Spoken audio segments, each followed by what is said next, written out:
Bonjour à toutes et à tous, je suis ravi de vous retrouver ici sur ce canal. Nous sommes avec le groupe Abri Immobilier, un groupe bien implanté dans le territoire du Puy-de-Dôme qui nous fait découvrir l'ensemble du département à travers ses commerces, à travers les activités économiques des zones où nous allons d'émission en émission, à travers aussi la dynamique politique au sens premier du terme. Nous sommes à 2 pas de Clermont-Ferrand. Ici, j'adore. Il y a l'eau, il y a la vie, il y a le green, comme l'on dit, et nous sommes accueillis par Paul Bonichon, qui est agent commercial de Abri Immobilier. Bienvenue.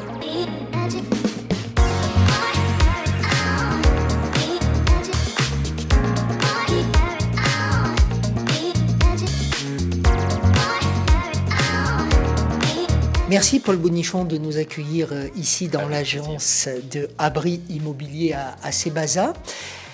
Cette agence, elle permet quoi par rapport justement à la relation commerciale que vous avez avec tous les clients et puis vos collègues ? Alors, déjà, on est une vraie agence avec pignon sur rue, avec une vitrine et avec des vrais clients. Ça, c'est important. On est vraiment ancré au sein de la ville de Sébaza. Cette agence existe depuis très longtemps. On a développé bien évidemment tous les différents aspects qu'on a de l'immobilier, puisque le syndic est là, la gestion locative est là, la location est là, et bien évidemment la transaction également. Nous avons la chance d'avoir des locaux relativement vastes et spacieux. Donc vous me parliez de mes collaborateurs, de mes collègues, et nous passons effectivement pas mal de temps ici. Cela nous permet d'échanger énormément lorsque nous avons besoin de faire par exemple l'évaluation d'un bien. Et c'est jamais une personne seule qui va faire cette évaluation, mais bien évidemment un travail collectif. Quelque chose qui est très important et qui est propre au groupe Abri Immobilier, les vitrines. C'est pas un hasard si vous avez des agences, c'est pas un hasard non plus s'il y a toujours des vitrines avec des offres, pas toutes, mais des offres. Alors oui, c'est très important parce que nous souhaitons communiquer par tous les canaux qui existent. Et le canal d'affichage en vitrine montre que nous sommes ancrés, que nous sommes chez nous, que nous avons des biens, puisque chaque agence est un petit peu spécialisée sur son bassin de population. Nous, à Sébaza, la vallée du Béda, nous la connaissons parfaitement. Toutes les villes aux alentours, je ne vais pas toutes les citer, mais nous avons vraiment une spécificité par rapport à cet ancrage très local. Mais cela ne nous empêche pas de faire une diffusion aussi des biens de nos collègues des autres agences.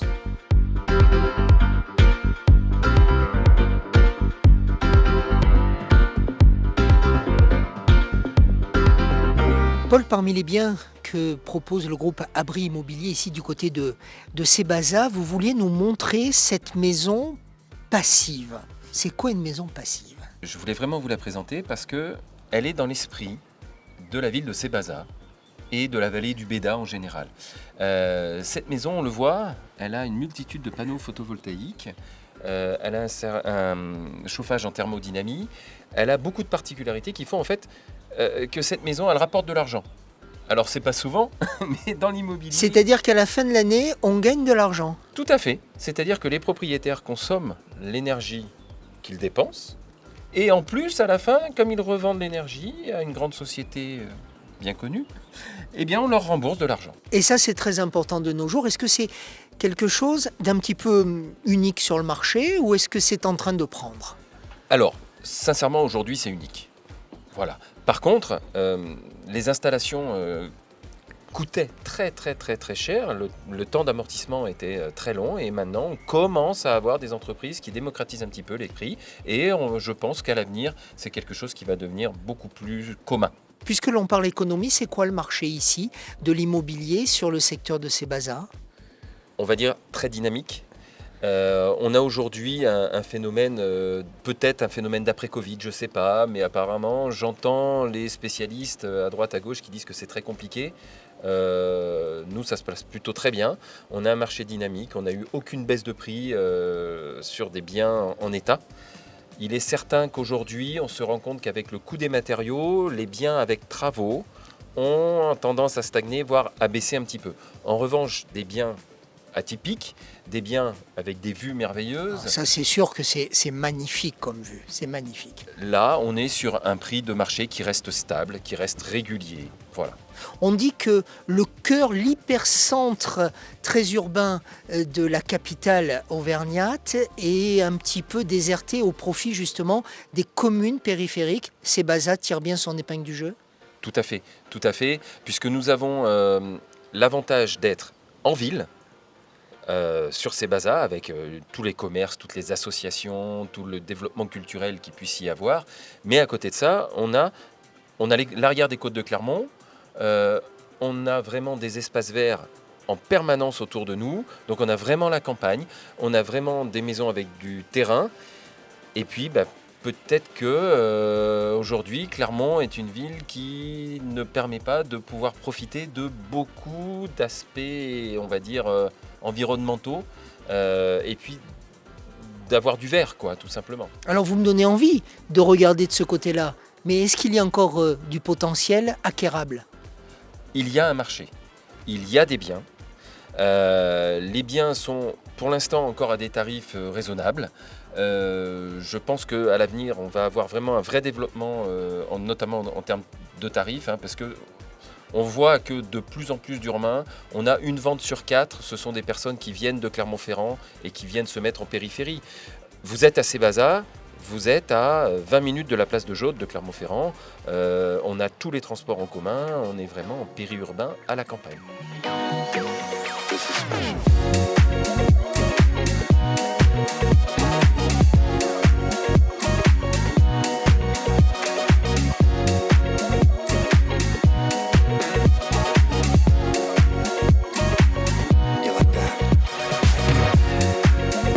Alors déjà, on est sur la commune de Sébaza. Et vous savez que Sébaza a une situation géographique particulièrement agréable parce qu'on est au cœur de la vallée du Béda, on est à proximité de Clermont, on est aussi pas loin des volcans. Et donc c'est vrai que c'est une situation géographique très agréable pour les personnes qui habitent à Sébaza. On est une ville de 9000 habitants environ, on va dire, au dernier recensement, même si les chiffres ne sont pas complètement officiels. Et puis sur 1000 hectares, donc une ville à taille humaine et où il fait bon vivre. Ce parc Pierre-Mongroux qui est magnifique, avec une extension en effet qui permet des actions pour la préservation de la biodiversité. On a aussi le parc de la Prade, il ne faut pas l'oublier. Ici on est à Mongroux, mais on a aussi le parc de la Prade avec des arbres remarquables. Ici on fait des actions en effet pour favoriser la biodiversité, en particulier des coins à prairies où on ne va pas tondre la pelouse mais laisser les fleurs venir telles qu'elles ont envie de pousser. On a une petite tour à hirondelles qu'on a installée récemment, en effet, pour faire venir les hirondelles chez nous, parce que c'est un oiseau qui a du mal à agiter maintenant avec les nouvelles maisons, donc c'est bien qu'on puisse installer ce genre de choses dans nos parcs. Donc nous, on est très, très, très sensibles à favoriser la biodiversité à Pierre-Mongroux, en effet. Et on a une étude en cours aussi pour requalifier un peu le secteur entre le secteur naturel et le parc, là où on a besoin de requalification, et on a une étude en cours, on y fera certainement des choses intéressantes. La nature en ville pour nous c'est un enjeu et une qualité de vie extraordinaire. On a un rayonnement extraordinaire avec ces parcs, beaucoup de personnes qui viennent se promener, qui viennent s'amuser, qui viennent passer des journées entières. Nous, on veut une extension modérée de Sébaza. On a déjà eu beaucoup de populations qui sont arrivées ces dernières années avec des secteurs à urbaniser qui ont abouti. Et donc nous, on souhaite conserver une extension très modérée et garder cette qualité de vie qu'on a aujourd'hui et qui est reconnue avec nos parcs naturels. Ouais. Il fait bon vivre à Sébaza, je le redis, parce que c'est vrai que c'est quelque chose pour nous qui est assez caractéristique. On a les équipements qui vont avec l'extension de la commune et l'arrivée de nouvelles populations. Donc on a quand même 2 groupes scolaires importants. Et puis on a deux complexes sportifs aussi très importants. Et on a une vie culturelle particulièrement reconnue et importante. Et puis on a aussi, on est une ville dynamique avec plus de 80 associations sur notre commune, avec beaucoup de manifestations et de festivités qu'on essaie d'organiser toute l'année, tout au long de l'année. Donc du coup, on peut s'impliquer sur la commune de Sébaza à tout moment dans l'année parce qu'il y a beaucoup d'activités et beaucoup de choses à faire.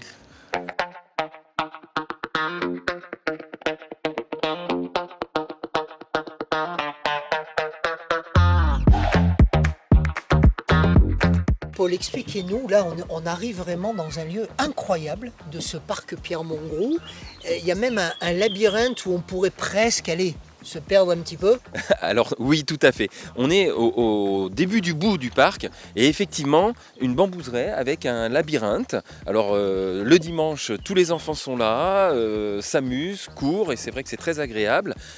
Et puis ce ponton qui passe au milieu du plan d'eau. Et alors regardez ça, cette vue superbe sur le Puy de Dôme. Le Puy de Dôme, Pierrick va nous le montrer dans un instant. On a les canards, mais on est hors du temps là. Alors c'est complètement ça. On a le ponton sur notre droite, on a les canards sur notre gauche. On est vraiment déconnecté de la vie quotidienne. On est vraiment déconnecté du travail quand on est même sur ces bazars, même si on a une qualité de travail certaine. Le nombre de personnes qui viennent entre midi et 2 ici, juste se ressourcer, juste faire une pause, profiter du soleil. On amène son sandwich, on amène un petit truc à boire. Complètement. Et puis voilà, on en profite. On a même le Puy de Dôme juste là, et vraiment on sent qu'on est hors du temps.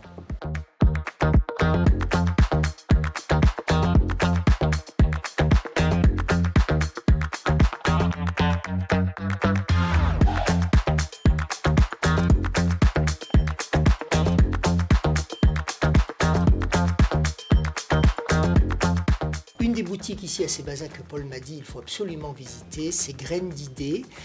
C'est pas qu'un fleuriste. Maude nous y accueille. Merci Maude, vous avez repris avec votre moitié ce lieu. Alors, on va comprendre dans un instant pourquoi je dis que ce n'est pas qu'un magasin de fleurs, mais on va d'abord commencer par ce lieu. C'est gentil de m'offrir des fleurs, c'est très gentil. Racontez-nous un petit peu où nous sommes et ce que vous faites ici. Alors, on est dans notre boutique à Sébaza, qu'on a repris en janvier. C'est ici que j'ai été formée en fait. Vous êtes fleuriste de métier? Oui. Donc j'ai été formée ici il y a plus de 12 ans maintenant. Et donc en janvier, on a repris avec mon mari Florian cette boutique. C'est quoi les fleurs préférées ou les fleurs qui se vendent le mieux? Alors ça dépend des saisons. Là on va commencer la saison de la pivoine, donc en ce moment il faut avoir de la pivoine. C'est très beau la pivoine. Est-ce que les gens, par rapport au Covid, ont repris des habitudes justement? Est-ce qu'ils viennent à nouveau chez vous et chez d'autres fleuristes ici dans l'agglomération? Alors on l'a surtout senti au Martre de Verre, parce qu'on a une deuxième boutique. Au Martre de Verre, il y a eu beaucoup de solidarité et les gens ont continué et ont repris de plus belle quand le Covid a été terminé, de venir chez nous justement, parce qu'ils sont attachés au commerce local. Une première boutique au Martre de Verre et puis oui. Vous avez eu cette envie de venir et de faire ici quelque chose, ici étant Sébaza, où vous avez été formé. Pourquoi ce challenge, ce pari? Alors, les Martres, on a repris, c'est là-bas que j'ai commencé ma carrière, entre guillemets. C'est eux qui m'ont donné ma chance quand je suis sortie de formation. Donc, quand ils ont voulu partir, on a repris. Et ici, on en a longuement parlé avec les anciens propriétaires donc, qui ont été mes formateurs. Et donc, on a repris, je sais pas, ça paraissait naturel en fait. Donc, il y avait le cœur derrière, c'était pas juste business quoi. Il y avait une sorte de transmission, vous alliez contribuer à cette transmission. C'est ça. Comment on travaille un bouquet? Là, vous avez donc des roses, vous avez je vais appeler ça des marguerites, des petites marguerites, mais ça vous amuse? Oui. Ça s'appelle comment? C'est des astères.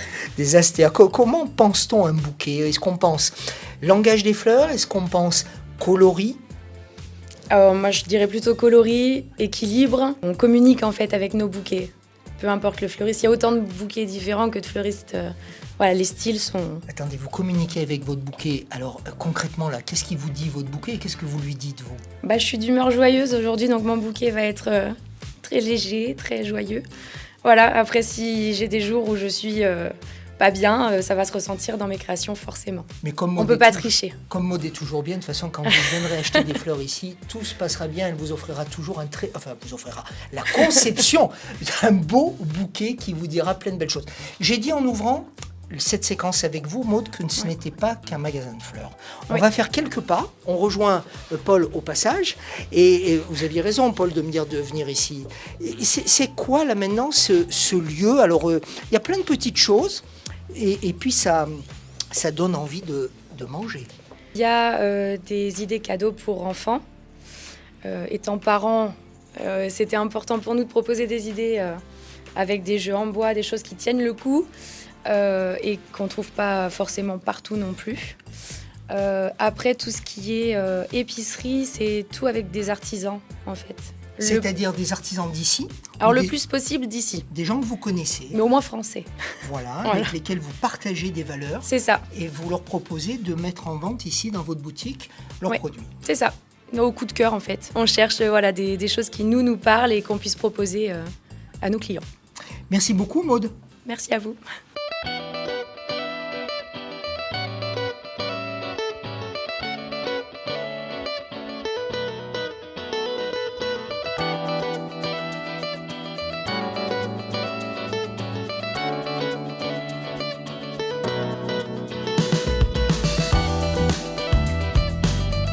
On va profiter de ce rayon de soleil, j'aurais dû changer mes lunettes d'ailleurs, et mieux les adapter à cette luminosité magnifique pour découvrir un lieu qui est totalement atypique. Merci Fanchon de nous accueillir ici.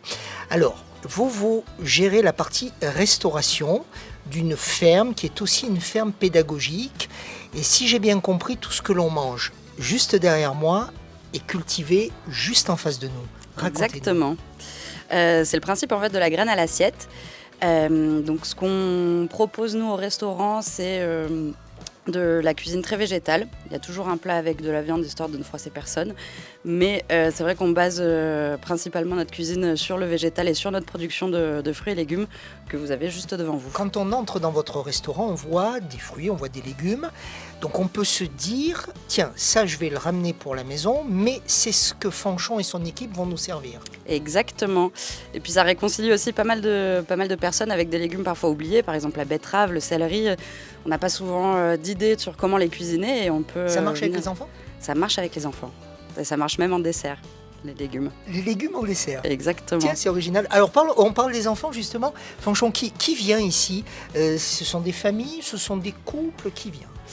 C'est assez vaste. On a effectivement des familles, on a des couples régulièrement. On a aussi des personnes qui prennent leur pause déjeuner ici, principalement en semaine, du coup du mercredi au vendredi. Et le samedi, lors du brunch, là, c'est très familial.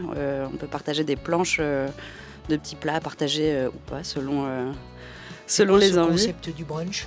Alors, c'est un principe anglo-saxon qui, en fait, on prend un petit déjeuner à la place du dîner.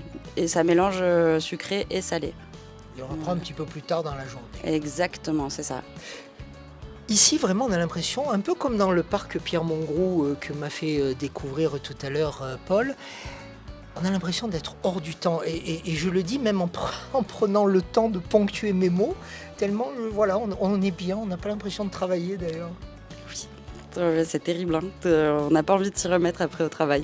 Et c'est souvent ce que nous disent les personnes qui viennent pendant leur pause déj. Ils viennent et ils n'ont pas envie de repartir, ils ont juste envie de profiter d'un petit soleil et d'un petit café en terrasse. C'est ce que vous nous offrez, d'ailleurs je vous en remercie. D'où est venue cette idée d'associer, allez je vais le dire à ma manière, la terre à l'assiette ? Au final, c'est assez indissociable quand même de ce qu'on cultive et de les retrouver dans nos assiettes. Et c'était surtout par conviction écologique de voir en fait pousser ce qu'on a dans l'assiette et d'avoir le moins de transport, le moins d'intermédiaires possible. Une fois qu'on était calé sur la partie champ, on a ouvert ce concept-là du coup un peu aussi pour des vertus pédagogiques. Ça veut dire que je vois un légume ou un fruit qui me plaît en arrivant, je l'achète pour le manger chez moi un peu plus tard. Vous me l'avez servi, en tout cas son cousin, vous me l'avez servi à l'assiette. Mais si je veux aller plus loin et voir les petits frères et petites sœurs de ces légumes, je vais en face et je vais découvrir. Alors, on organise des visites pédagogiques, donc pour des scolaires ou aussi quelques fois dans l'année, on a des événements comme ça où on peut visiter nos champs et voir directement comment pousse un légume.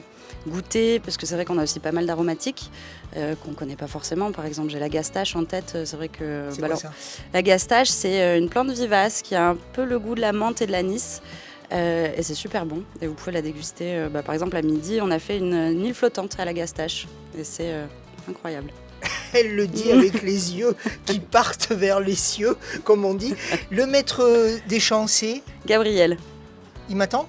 Je pense qu'il vous attend, oui. On y va, Paul? Allons-y. Allez, on y va.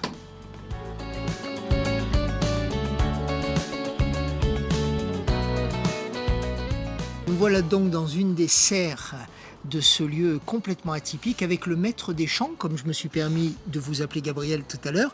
Et Fanchon nous a dit que voilà, vous étiez effectivement le monsieur qui allait tout nous expliquer sur ce lieu. Là, nous sommes au milieu des plants de tomates qui commencent à pousser, des plants de courgettes. Tout ça va prendre son temps et c'est donc le concept de votre lieu de maraîchage. Exactement. Nous, on fait ce qu'on appelle le concept de la graine à l'assiette. C'est-à-dire qu'on sème, on fait nos plants, on les plante ici. On est là maintenant à la mi-mai. Donc on espère avoir les premiers produits d'été comme les courgettes d'ici une semaine ou deux.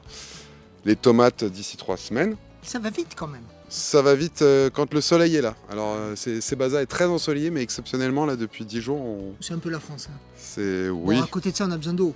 où on a besoin d'eux, exactement. Donc, pourquoi ce concept? Pourquoi être un peu au cœur de la nature? Alors pourquoi ce concept, même si on n'est pas tout à fait au cœur de la nature, puisque le concept c'est qu'on est une ferme urbaine, qu'on est vraiment aux portes de la ville et donc aux portes des habitants de Sébaza. Non, pour nous c'est en fait une critique radicale de la consommation, c'est-à-dire que moi je mets énormément d'importance dans la nourriture, dans tout ce qu'on ingère. Et pour moi, c'est un luxe en fait de pouvoir produire mes propres légumes et les faire transformer ensuite par un chef cuisinier. C'est pour moi l'aboutissement d'un luxe, c'est-à-dire j'ai le contrôle de la provenance de mes légumes et en plus, ils sont magnifiés par un savoir-faire que je n'ai pas. Alors vous, Gabriel, vous aimez ça? Vous le revendiquez? C'est une réalité politique presque de votre part, en tout cas une conception de vie. Est-ce que c'est quelque chose, une dimension qui aujourd'hui se retrouve dans un grand nombre de foyers? Alors, pas assez, ça c'est sûr. Les gens y vont petit à petit. On a eu une vague de changement de consommation à l'époque du confinement du Covid, mais hélas, les gens sont retournés à leurs habitudes. Maintenant, je pense que plus il y aura des projets comme le nôtre, plus on tendra vers ce que vous dites, c'est-à-dire peut-être vers une amélioration de ce qu'on mange tous les jours et de la relation qu'on entretient avec l'environnement. Vous vous dites projet, moi j'ai presque envie de dire aventure installée, non? Aventure installée, oui, on peut dire ça, mais justement, comme c'est quelque chose qui est saisonnier, on recommence chaque année et d'une année sur l'autre, ça peut vraiment ressembler à quelque chose de différent. C'est ce qui fait aussi le charme de votre choix. C'est ce qui fait le charme de ce genre de métier où effectivement on est obligé d'accepter qu'on n'a pas la main mise absolument sur tout. Et oui, et quelque part c'est rassurant parce que le maître des champs c'est peut-être lui, mais au-dessus de lui, là, la nature, c'est ce qu'il a voulu nous laisser entendre tout à l'heure. Exactement. Et donc le but de notre jeu quand on est en agriculture biologique, c'est justement de comprendre cette relation et d'avoir les actions qui permettent de trouver un équilibre qui scie à tout le monde, aux légumes comme à l'environnement. Quelques mots encore avec vous, Gabriel. Vous vivez ici à Sébaza. En tant Oui. que Sébazaire, qu'est-ce que vous appréciez dans cette ville? Pour vous, pour les plus jeunes, pour les plus anciens? Alors moi, ce que j'apprécie beaucoup, c'est cette mixité entre le côté campagne, nature et le côté ville, parce qu'on est vraiment... moi, par exemple, je vais maintenant à vélo en centre-ville de Clermont, je mets 20 minutes avec la nouvelle piste, et on a accès du coup à cette vallée du Béda, à ces monts, à ces sentiers qui sont cachés. On a une terre qui est très très riche, une des meilleures du monde, donc tous ceux qui peuvent expérimenter le potager en tirent quand même des résultats concluants. Donc moi c'est vraiment, moi qui suis né dans la grande ville, je me sens pas tout à fait à l'aise en pleine campagne, mais ici je suis vraiment dans un entre-deux tout à fait idéal. Il fait pas trop chaud là tous les jours sous cette serre? Et ben là ça commence maintenant que le soleil est sorti. Effectivement. Merci beaucoup, Gabriel. Et ben avec plaisir.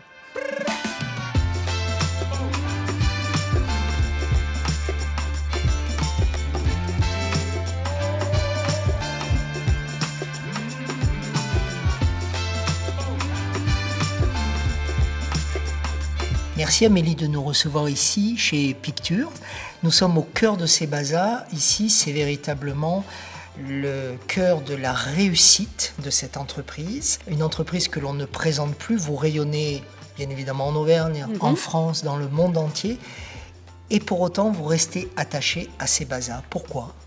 Oui, alors la société Picture, elle a été fondée par 3 amis clermontois et c'était très important pour eux de rester sur la région et d'avoir le siège de la société sur la région.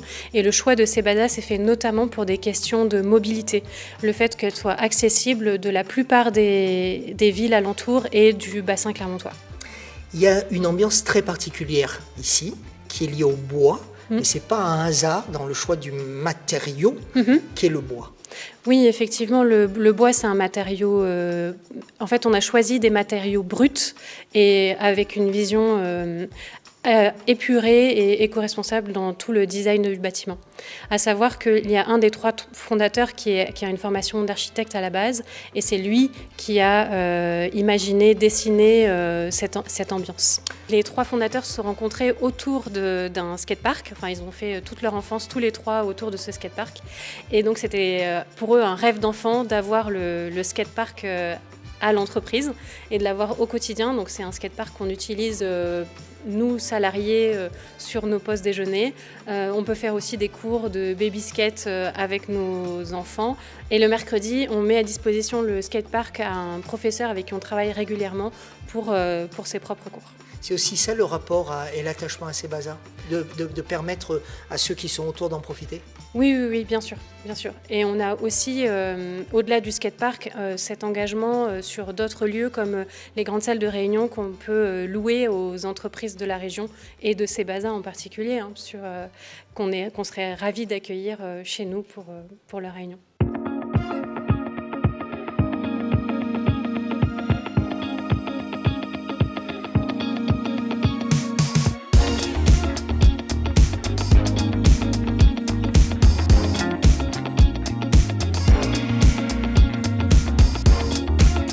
Notre imprimerie existe depuis 1972, donc ça fait 50 ans, un peu plus de 50 ans qu'elle existe. Sur le bassin Sebaza, et au départ, elle était implantée sur Gerza. Elle a été créée par mon père en 72 sur un tout petit atelier en centre-ville. Et au fur et à mesure de l'évolution de cette entreprise, des investissements commerciaux, des investissements en termes de parc machine et de développement commercial. L'entreprise a d'abord déménagé une première fois sur Gerza dans les années 80 et ensuite elle est venue s'installer ici, là aussi au fil des investissements.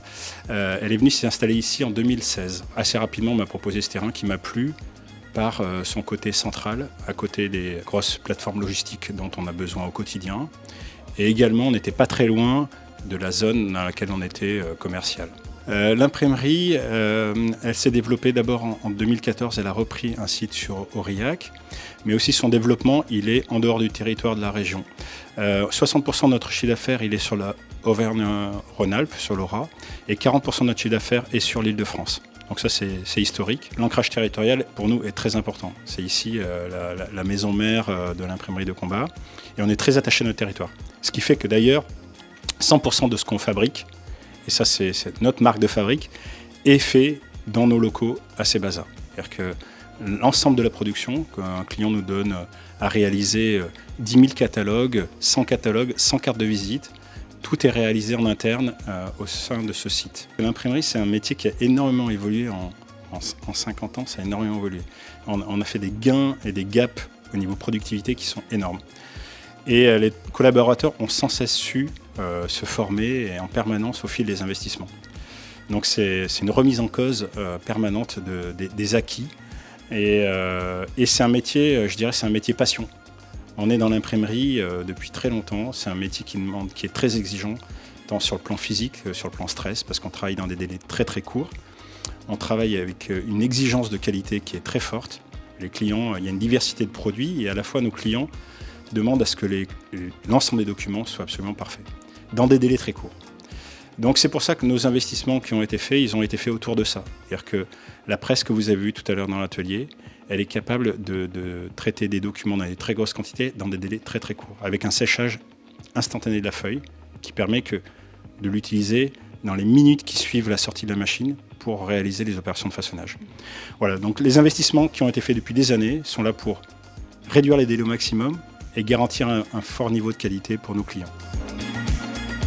Ainsi s'achève notre visite du territoire de Sébaza, un territoire riche en activités économiques ou culturelles. Une ville proche de Clermont et Riom où il fait bon vivre tranquillement, seul, à deux ou en famille. Une envie d'installation ? Les conseillers d'Abri Immobilier sauront vous accueillir.